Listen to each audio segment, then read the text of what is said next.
Okay, hey, you guys want to see something? It's a 62 VW bus that I've been working on for about 6 months. So this, if you want to build one, this is what I did. Okay, so what are some of the things that you have to do when you buy a 62 bus to fix it up? When I bought mine was pretty rusted out. Floors were gone, everything was gone. As far as up front, pretty much from here down, had to be replaced. I have the bumper below the bumper cover was completely smashed and completely rusted out. This is all new. The new front end was put in. Massive, just hole. Obviously it was not watertight in. I think it had been in an accident. New covers and new mirrors, antennas, new wiper motors. The lenses are good, so and then I just cleaned these up and put those on. So that's what we had to do up front. Basically rebuild everything down below. It was all new. So hopefully you got some welding skills. Okay, so on the sides, let's see, what did we do here? New glass, because it was broken here where the pool is. And because mine was a 62, I basically had to buy all new glass and new fixtures because they didn't make the 62. Handles are new, or original. This was all rebuilt here because it was all crushed. New fender. Obviously it had a lot of holes in here and was completely rotten and just rusted out. New American Eagles front, 195 50s on the front. Here we had to put in new, like 4 inches of each door because there was massive amount of holes in those. And this door here, just your basic rust. So I had to weld new floor. These I didn't buy. I didn't buy these parts. I made these myself because it's really just a 90 degree. I just made it on my brake metal forming.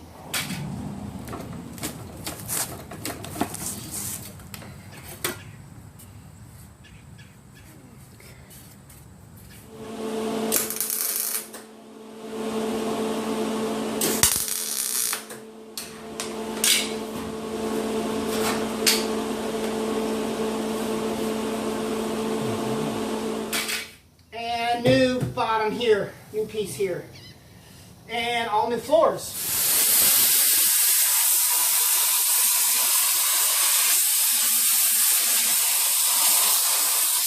Which I haven't done any interior, but new floor. So you can see where I had welded right here, and actually this piece is new. Both sides of the bottom inner frame are new. You have to weld those in because of just the rust. That's what we did on this side.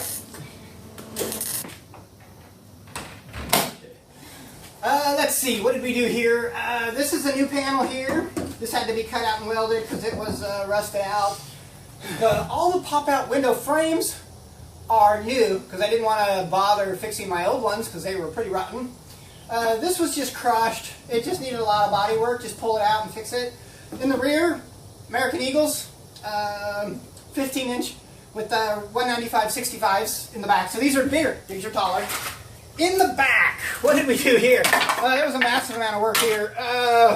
New corner pieces. Obviously this was gone and crushed and completely rotten here. This other corner, same thing.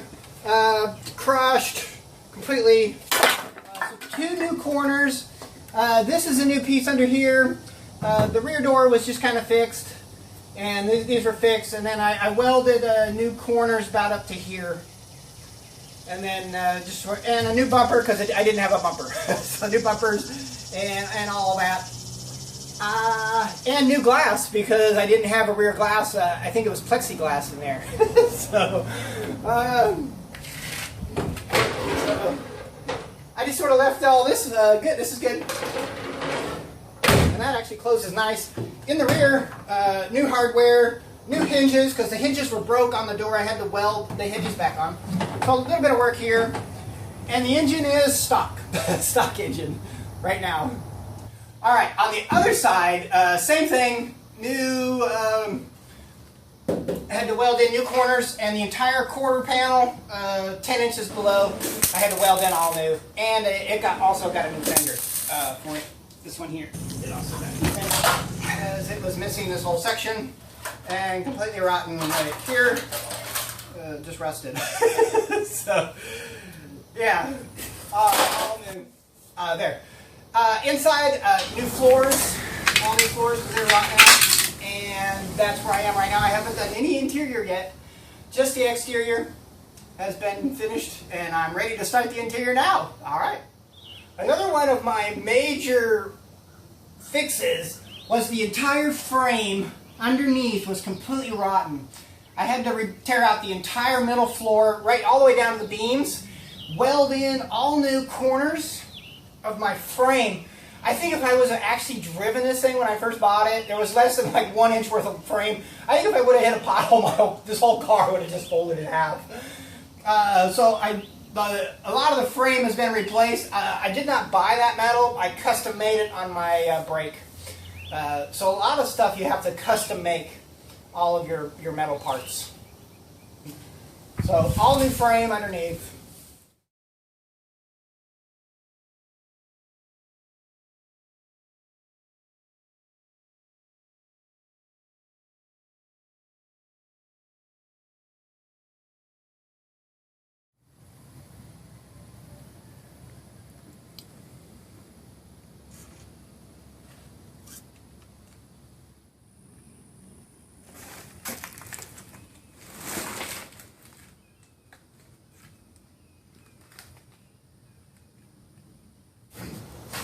Okay, favorite tools to do a project like this. My favorites, you got to have a MIG and a TIG. I like my TIG, but obviously on this project, so far mostly MIG is what you're going to need. I have my plasma cutter down here, which is really good for cutting metal off. It'll cut anything.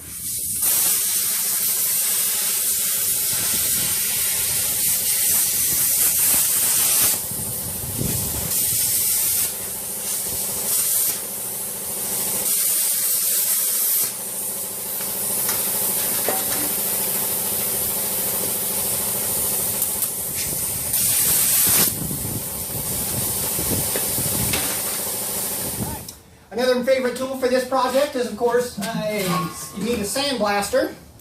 This one is a vacuum, so you can suck the sand right back up and recycle without using a whole bunch. Or I have this sandblaster for getting into the speed blaster, getting into little areas, sandblasting. You'll need, I'd say I pretty much am using AccuSpray paint guns. I got my primer gun. I got my big gun here. I also have a regular siphon, which I don't really use much. And for body work, I'm not much for air sanders, so I have two Porter cables, 6-inch DAs for getting in. These are great. Why run an air compressor when you don't have to? And these will run at full speed all the time, and you won't have to run an air compressor. I'm not a big fan of, I actually do have a couple air sanders, but I mostly just like my 6-inch DAs for getting in. Block sanders, you'll need a couple of those. I like those, making body work. I also like wire wheels. Whew, that's great. These get everywhere, because I did take it down to metal in a lot, for the most part, almost everywhere. And for taking it down to metal, I like these sanding discs. Okay. All right. Another one of my favorite tools is my grinder.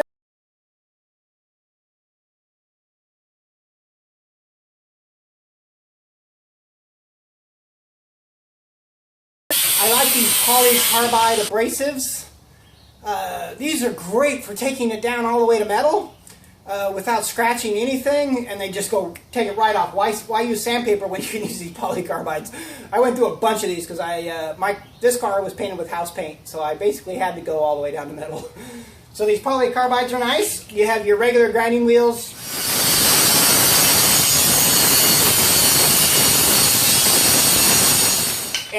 and just sandpaper, a very aggressive 35 grit for your grindings.